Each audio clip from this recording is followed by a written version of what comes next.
नेमकी ही उपचार पद्धती कशा प्रकारे काम करते? एक तर सगळ्यात पहिली गोष्ट आहे की डॉक्टरांवरती असणारा गाढ विश्वास. आता कधी-कधी काय होतं माहिती आहे का?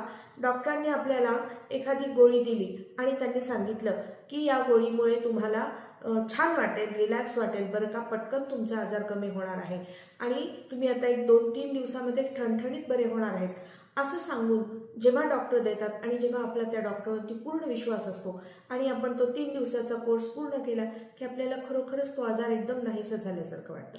त्या वेदना नाहीशा झाल्यासारख्या वाटतात. आणि होतं नेमकं तर त्याचं आता कधी-कधी कोणताही एक साधारण जेव्हा आजार असतो, तर तो ठराविक काळामध्ये आपोआपच कमी होणारा असतो. सर्दी, पडसं, अंगदुखी, डोकेदुखी ह्या गोष्टी साधारणपणे आपला वेळ घेतात आणि त्या कमी होतात.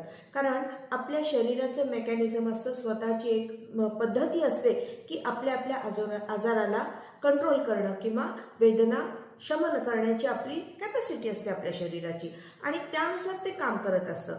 आणि त्यामुळे त्या खोट्या जरी आपण गोळ्या घेत असलो आणि जर ते विश्वासपूर्वक आपण घेत असू तर त्याचा चांगला इफेक्ट आपल्याला दिसून येतो आणि आपलं शरीर आपल्या रिकव्हरी आपोआप करतं आणि आपल्या वेदना आपल्याला कमी झालेल्या दिसतात.